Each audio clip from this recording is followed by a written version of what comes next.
A continuación, la corrupción.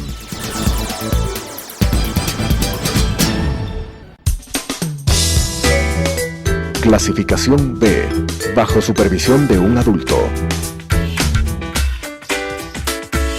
Son de exclusiva responsabilidad de sus autores y de quienes intervienen en ellos.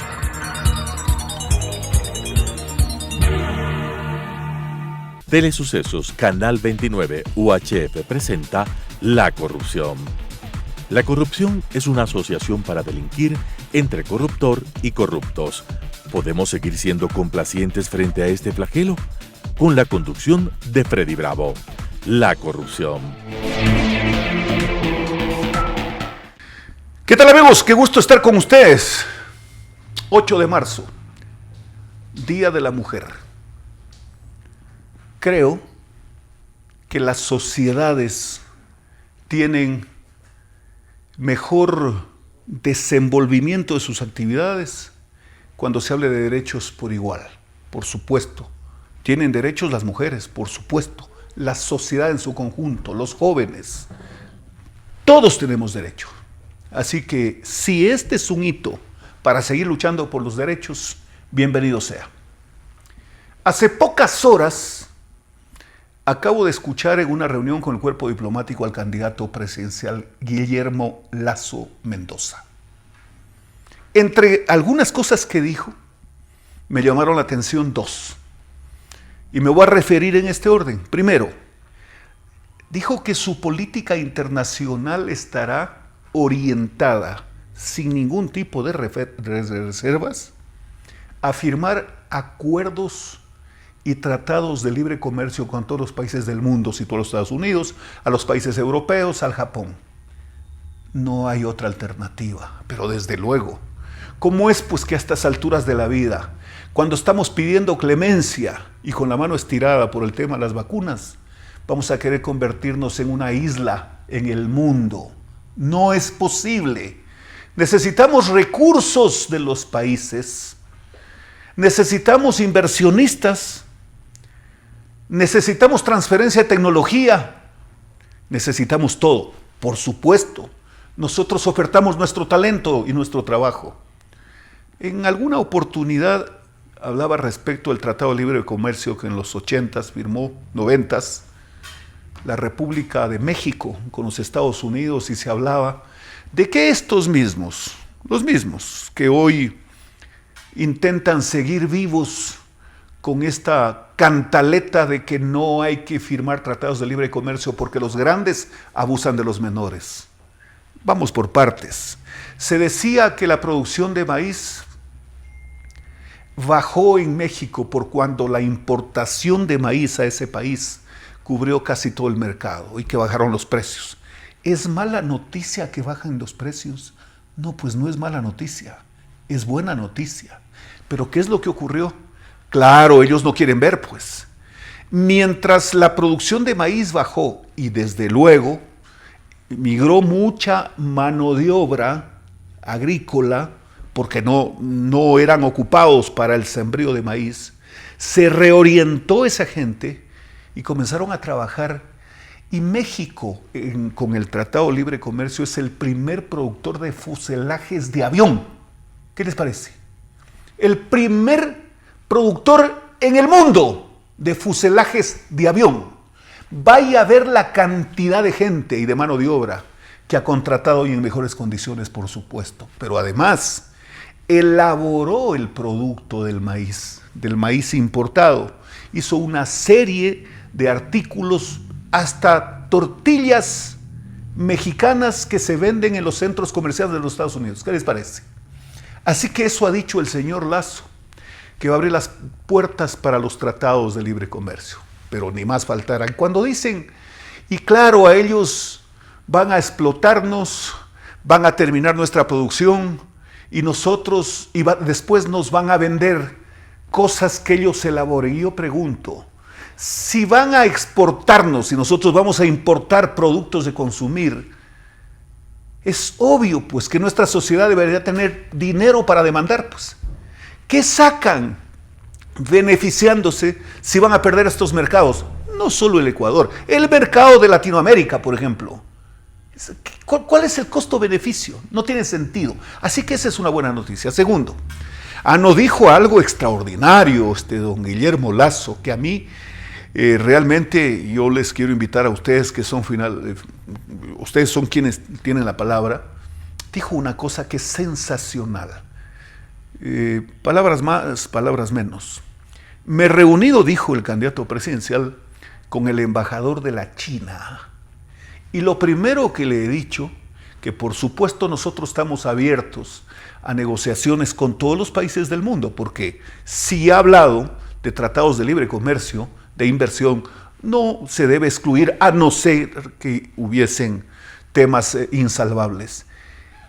Dice el señor Lasso, le hemos dicho al embajador, lo primero que le voy a pedir a usted, por supuesto, a través suyo a su gobierno, es transparentar primero los temas de deuda. Es decir, que nos entreguen toda la documentación para ver en qué condiciones se contrató la deuda con la China. Eso tiene que ver con la deuda que se llegó a contraer. ¿Para qué? Para construir obras, por ejemplo, Coca-Cola Sinclair, que está funcionando en este momento, se dice, con alrededor del 60%, cuando debería estar funcionando al 100%, sus costos. Así que transparentar con la China los términos en que nuestro país se ha endeudado es un asunto extraordinario, porque además de los altos intereses, que tendrá que justificarse el por qué, porque no es un misterio, pues. El plan correísta de inicio estuvo armar bronca, perdónenme el término, con los organismos multilaterales de crédito, con el mercado de capitales. Es decir, perdimos ese nexo que teníamos para poder convocar inversiones en el Ecuador y préstamos, y nos quedamos a merced de los chinos. Y ellos nos pusieron las reglas de juego. 1, altos intereses. 2, prestamos dineros para sus obras, pero nosotros ponemos a los contratistas, a los obreros, a los técnicos, etc. Pero además, hay algo adicional. Ustedes nos entregan su petróleo. Es decir, prendamos el recurso, el petróleo. Nos cobran altos intereses. Nos ponen los técnicos. Sí, pero hay algo adicional. Parecería que no en esta cadena. Pero además, no permiten que se los audite. Y por supuesto, ellos se hacen de la vista gorda, que tampoco les interesa auditar las obras, pues. Pero entonces aquí hay un reparto colosal. Aquí no hay otra opción sino pensar así. Yo quiero referirme a esto de la auditoría, los contratos y la cooperación. El Banco Mundial audita, por supuesto, desde luego que sí. El BID audita para reponer los recursos para pagar planillas, por supuesto audita el avance de obra, la calidad de obra. La Corporación Andina de Fomento audita, claro que sí, pues.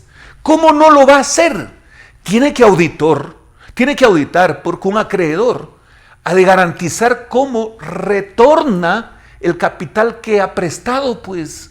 Desde luego que sí. Pero hay un asunto adicional. El FIFA Gate lo descubrieron los Estados Unidos. Ustedes lo saben. Esto no está inventando, aquí nadie inventa nada. No hay nada que inventar, todo está en la nube. El tema de Odebrecht, ¿cómo pudimos nosotros instrumentarlo desde el punto de vista de la justicia, primero partiendo de la investigación? Por la cooperación del Departamento de Estado de los Estados Unidos, pues. Ahí nos dijeron, en el Ecuador ha habido una coima de $33 millones de Odebrecht en el proyecto de la refinería del Pacífico. ¿Recuerdan esto, señoras y señores? Voy a desglosarlo. 330 millones en esta obra que un terraplén costó $1.500 millones. ¿De dónde salen los 330 millones? Muy sencillo. Hubo un capítulo, movimiento de tierras, hizo Odebrecht. ¿Cuál fue el costo que pagó el Ecuador a Odebrecht por ese rubro? 330 millones de dólares. Es decir, y pueden decirlo mañana, que no fue mucho, que fue el 10%. ¿Qué les parece, señoras y señores? ¿Qué les parece a ustedes?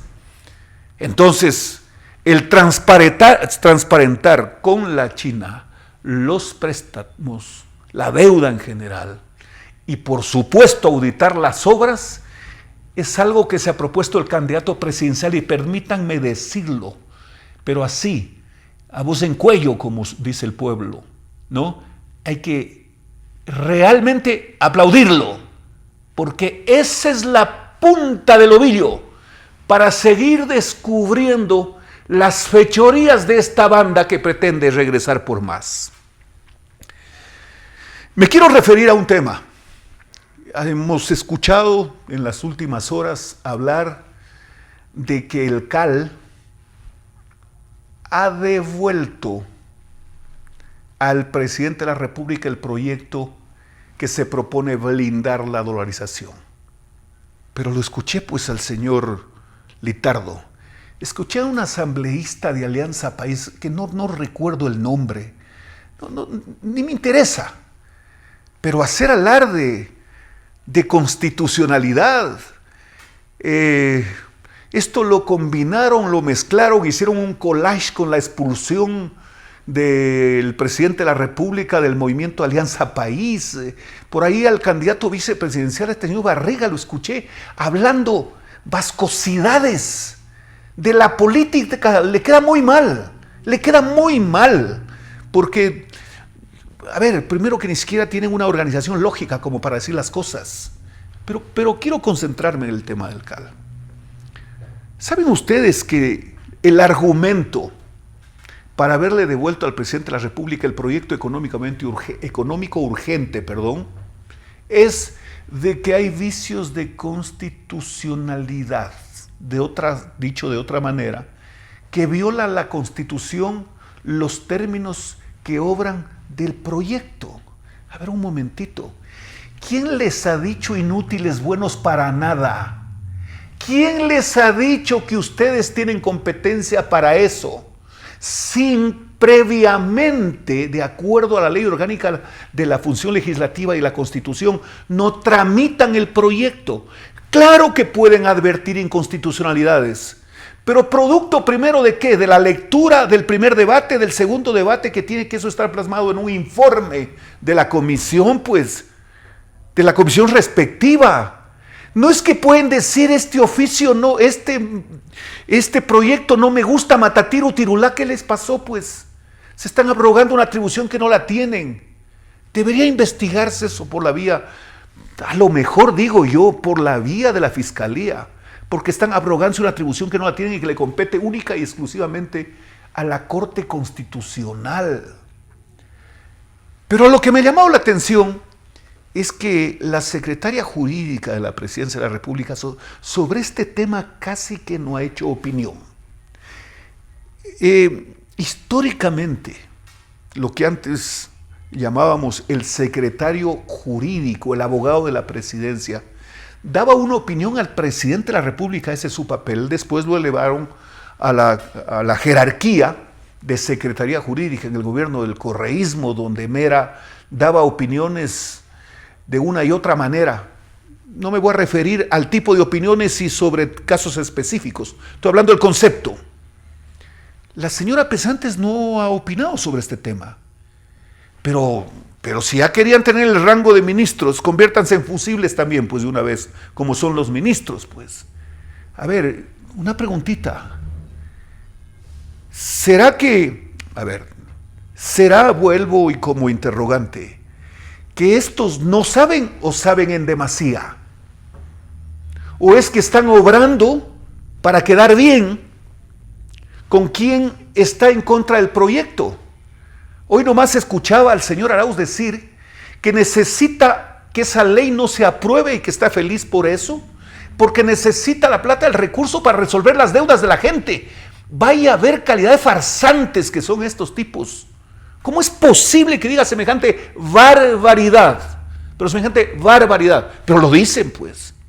Pero a lo que me quiero referir, y no quiero perder la hilación del tema que estoy tratando, el CAL no tiene esa capacidad, pues. No trataron el tema, y desde el momento en que ingresa la Secretaría de la Asamblea y consta la fe de presentación, comienzan a transcurrir los días, que son 30. En 30 días el proyecto tiene que estar aprobado. Y a ver, pues, niéguenlo, pues, niéguenlo. ¿Por qué no lo discuten y lo niegan? Por último, no lo devolvemos. No hay cómo hacer eso. Esta tiene un trámite especial y especialísimo, si cabe el término, porque es una capacidad que tiene el presidente de la República cuando se trate de aprobar proyectos económicos urgentes. Por supuesto, el concepto constitucional protege ese derecho al presidente de la República de proponer un proyecto económico urgente, porque siempre va a ser necesario. Por supuesto, la pandemia, por ejemplo, como por las circunstancias que vivimos, obligó a presentar proyectos económicos urgentes. Pero, ¿es urgente proteger la dolarización? ¿Sí o no? Claro que sí, pues. Así que están transcurriendo los días, y mientras el ministro de Finanzas y el señor Litardo y sus acólitos se reúnen para buscar una salida, corren los días. No, y ese tiempo es inexorable. Así que cumplidos los 30 días, el presidente de la República seguramente no tendrá otra alternativa que echar mano de la norma constitucional y ordenar que se publique en el registro oficial, pues definitivamente, pues, y será ley de la República. ¿Qué se blinda con esto? Cuando el señor Arauz dice que va a pagar las deudas de los ciudadanos con los recursos del Banco Central, está cometiendo un delito, porque la actual ley le prohíbe. Porque no es que el Banco Central tiene una cuenta única que la maneja el presidente de la República, no. El presidente de la República tiene una cuenta única, y este instante, de lo que dicen los expertos y los funcionarios del banco, excepto la señora Artola, que es la gerente del Banco Central, y no ha hecho opinión sobre este tema. No, tampoco ha hecho opinión sobre este tema de la superintendencia de bancos. A mí me llama un poco la atención este asunto, señoras y señores. En la cuenta del gobierno, en el Banco Central, son 330 a 400 millones de dólares. Pero ¿qué es lo que pretende Arauz? Que el dinero de los municipios, de los consejos provinciales, de las universidades, del Seguro Social, del IES, de las cooperativas, del ISFA, del ISPOL, pasen a ser dinero de la cuenta única del gobierno, donde el presidente tiene la opción de girar. Eso no es posible. Y lo que resulta insólito es que los señores de la AME, de la Asociación de Municipalidades, estén casi tentados a aplaudir. Vea la irresponsabilidad de la gente, como ciertos tipejos como Arauz y su banda consiguen adhesiones para lograr objetivos perversos. No, pues dice, lo que ocurre es que si en la cuenta única yo no tengo recursos, yo lo que puedo hacer es generar vales, o llámele bonos, para que los contratistas, para que las personas que tienen cuentas por cobrar en el gobierno, yo les pueda entregar bonos. Muy bien, les entregan bonos a los contratistas para cubrir sus planillas. Y los contratistas van con esos bonos a pagar a los proveedores los materiales. Y supongamos que aquellas personas que venden los materiales, que proveen a los constructores, le reciben los bonos. Y supongamos que ellos tienen que importar cosas y material para la construcción, etcétera, etcétera. ¿Cómo van a hacer? ¿Van a pagar con nuestros bonos en el exterior? Por favor.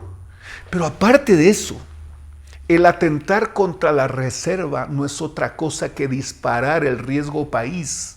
Y si el riesgo país se dispara, va a ser insostenible el crecimiento desenfrenado de los intereses, que va a ser imposible que la gente pueda demandar dinero para sustituir su inventario y poder seguir trabajando en sus empresas. Y puede venir una catástrofe. Tras de esto están. Y la asamblea, porque muy poco han opinado los asambleístas, como que están diciendo, no es conmigo, es cuestión del CAL. El CAL no tiene esa facultad. El CAL es un órgano administrativo, yo lo he dicho varias veces, que debería preocuparse exclusivamente de los temas tales, es decir, ver que los edificios estén limpios, que paguen la luz, que tengan agua, que los baños estén en buen estado. No tienen otra facultad. Pero no solo eso se propuso el gobierno correísta, de crear el CAL precisamente para esto, para que les facilite cuando de ello se trata. Les facilitaba, es decir, la aprobación de un proyecto de ley para que sea tramitado, para que obstaculicen el que cumplan la obligación que tienen los legisladores de de legislar primero, de legislar. Segundo, se inventaron esto de que hay que hacer un equipo, un grupo. Es decir, si el legislador de la provincia de Loja quiere presentar un proyecto de ley que tenga que ver con su provincia, donde de alguna manera presione para que los problemas de Loja sean problemas del Ecuador, si es que no le conviene al gobierno de turno, no le da pues la opción que tenga adherentes a ese proyecto y nunca podrá tramitarlo. Igual hicieron con la Comisión de Fiscalización, señoras y señores. No pudieron haber tenido una invención tan extraordinariamente apropiada para la coyuntura. Es decir, un legislador ya no puede llamar a un ministro de Estado o a un funcionario de esa jerarquía a que le informe primero sobre un contrato de una vía que está denunciado por alguien de que ha habido sobreprecio, por decir algo. Y eso es muy fácil. ¿Qué es lo que hace un legislador? Llamar al ministro, pedirle información, decirle, señor, dicen que la carretera, que tiene características tales, cuesta, de acuerdo a este contrato que usted ha firmado, alrededor de 10 millones por kilómetro. Tenga la bondad de desglosarme y demostrarme de que ese costo está a la altura con la realidad. Ya no puede hacer eso. Peor llamarlo a juicio político, porque claro, primero pasa por el CAL. Del CAL va a la Comisión de Fiscalización. Y obviamente, pues, la Comisión de Fiscalización, si no es de su interés, lo archiva, pues. Lo archiva. Y no pasa. Es decir, el legislador que tiene dos obligaciones, cuando el votante, cuando el mandante da el voto por un ciudadano para que llegue a la Asamblea Nacional, le dice, quiero que hagas dos cosas, que hagas leyes y que fiscalices. Y el legislador se compromete y dice, quiero hacer la ley de desarrollo fronterizo, por ejemplo. Y resulta que si no le conviene al resto de legisladores, porque así puede ocurrir, no hay quien le apoye, no hay ley, pues. No hay ni siquiera el proyecto, señoras y señores. Estos son, yo diría, los coletazos de lo que fue una década fallida. Pero no digo fallida nomás porque se me ocurre usar el término. No, por supuesto que sí, pues. La desgracia pública que significó la crisis antes de la pandemia es inimaginable, es incuantificable que cuando el presidente Moreno le dice al Ecuador: señores, la mesa no estuvo como decían y no tengo dinero para pagar a los proveedores, no tengo dinero para pagar a los contratistas, no tengo dinero para pagar a los maestros, no tengo dinero para pagar a la fuerza pública, no hay dinero para pagar a los médicos. Pero es que es impresionante lo que ha ocurrido en el país en los últimos tiempos. Vemos en las noticias, leemos los periódicos, escuchamos en los medios radiales decir: Chile va vacunando hasta el momento tantos millones de chilenos. Y alguien decía: ¿y por qué el Ecuador no hace lo mismo? Y la respuesta es muy sencilla. A ver, primero que Chile hizo una especie de inversión, no sé si estoy usando el término adecuado, en las empresas farmacéuticas. Nosotros vamos a adelantar un dinero a las empresas farmacéuticas para que a nosotros nos pongan primeros en la fila, déjenme ser expresivo, primeros en la fila para que nos envíen la vacuna. Por eso es que tienen la vacuna, pues, estimadas amigas y amigos. Y nosotros estamos dependiendo este instante de que nos aprueben la ley que blinda la dolarización para que el Fondo Monetario nos haga desembolsos, porque claro, ya se inician las sospechas, pues. ¿Cómo es que no quieren, dirán ellos, aprobar esta ley? ¿Quieren atentar contra la dolarización? A ver, yo no sé qué tan fácil puede ser esa pretensión, pero solo el pensarlo es casi como para tener los pelos de punta, si se quiere. Señoras y señores, yo creo que estos son momentos cruciales y de lo que estamos hablando, y lo que estamos hablando tienen que ser y deberían ser, y ojalá así fuese, insumos como para tomar la decisión. No es esta una elección cualquiera, esta es la elección entre la libertad y la tiranía. Señoras y señores, qué gusto haber estado con ustedes. Nos vemos la próxima semana. Las opiniones vertidas en este espacio por la producción y dirección del programa son de exclusiva responsabilidad de sus autores y de quienes intervienen en ellos.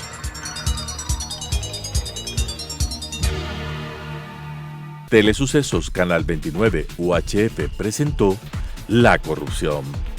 La corrupción es una asociación para delinquir entre corruptor y corruptos. ¿Podemos seguir siendo complacientes frente a este flagelo? Con la conducción de Freddy Bravo. La Corrupción.